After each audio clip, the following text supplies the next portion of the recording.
What is U I U X? എന്താണ് U I U X? U I എന്ന് പറഞ്ഞാൽ user interface ആണ് വരുന്നത്. യു എക്സ് എന്ന് പറഞ്ഞാൽ യൂസർ എക്സ്പീരിയൻസ് ആണ് വരുന്നത്. അപ്പോൾ നമുക്ക് ഡൗട്ട് ഉണ്ടാവില്ലേ, എന്താണ് യു ഐ, അതായത് യൂസർ ഇൻ്റർഫേസ് എന്ന് പറഞ്ഞാൽ എന്താണ്? ഒന്നുമില്ല, ജസ്റ്റ് നമ്മൾ ആ ഒരു വെബ്സൈറ്റ് ഇല്ലാന്നുണ്ടെങ്കിൽ ഒരു ഡിജിറ്റൽ പ്രൊഡക്റ്റ് അത് കാണുമ്പോൾ നമുക്ക് എന്താണോ കാണുന്നത് അതാണ് എന്തെന്ന് പറയുന്നത്, യു ഐ എന്ന് പറയുന്നത്. അതായത് നമ്മൾ കാണുന്ന അതിൻ്റെ വിഷ്വൽസ്, കളേഴ്സ്, അങ്ങനത്തെ കാര്യത്തിനെയാണ് നമ്മൾ യു ഐ എന്ന് പറയുന്നത്. യൂസർ എക്സ്പീരിയൻസ് എന്ന് പറയുമ്പോൾ അതിൻ്റെ വർക്ക്, ഒരു യൂസർ അത് യൂസ് ചെയ്യുന്ന സമയത്ത് എന്തൊക്കെ വർക്കുകളാണ് അതിൽ ചെയ്യുന്നത്. നമ്മളിപ്പോൾ ഫോർ എക്സാമ്പിൾ പറയുകയാണെന്നുണ്ടെങ്കിൽ നമ്മളിപ്പോൾ ഒരു വെബ്സൈറ്റ് എടുത്തെന്ന് വിചാരിക്കാം.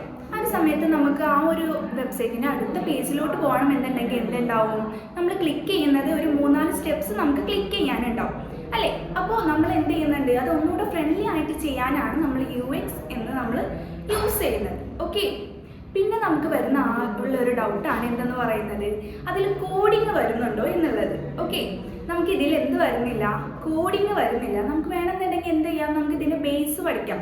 അതായത് HTML, CSS പോലെയുള്ള ബേസ് നമുക്ക് എന്ത് ചെയ്യാം, ഇതിൽ നോക്കാം. ഇതിൽ നമുക്ക് എന്ത് വരുന്നില്ല, കോഡിങ് നമുക്ക് വരുന്നില്ല. ഓക്കെ, പിന്നെ നമുക്ക് ഇതിലുള്ളത് നമ്മൾ 2 ടൂൾസാണ് നമ്മൾ മെയിനായിട്ട് പഠിക്കുന്നത്. ഒന്ന് ഫിഗ്മയാണ്, അതുപോലെ തന്നെ അഡോബ് എക്സ്ട്രീ ആണ്. രണ്ടും യൂസർ ഫ്രണ്ട്ലി ആയിട്ടുള്ള നല്ലൊരു ടൂൾസാണ് നമ്മൾ പഠിക്കുന്നത്. നമുക്ക് ഡിസൈൻ തിങ്കിങ്ങിൽ ഭയങ്കരമായിട്ട്, അതായത് നമുക്കൊരു ഡിസൈനിലോട്ടാണ് പോകേണ്ടത് എന്നുണ്ടെങ്കിൽ എന്തുകൊണ്ടും യു ഐ നമുക്ക് എന്താണ് ഒരു നല്ല ചോയ്സാണ് വരുന്നത്.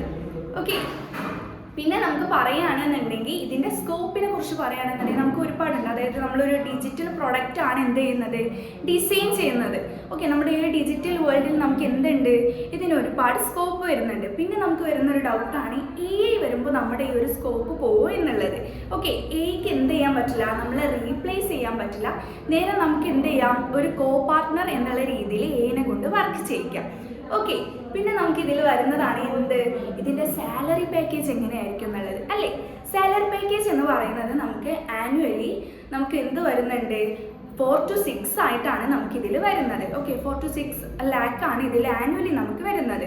ഓക്കെ, പിന്നെ അതിലെന്ന് പറഞ്ഞാൽ അതായത് ഒരു ഫ്രഷറിനാണ് ആ ഒരു എമൗണ്ട് വരുന്നത്. ഇതിൻ്റെ ഒരു 20% ആയിട്ടാണ് നമുക്ക് എന്ത് വരുന്നത്, ഒരു എക്സ്പീരിയൻസ്ഡ് ആയിട്ടുള്ള പേഴ്സണ് വരുന്നത്. ഈ ഇന്ത്യയിലുള്ള കാര്യമാണ് കേട്ടോ ഈ പറഞ്ഞത്.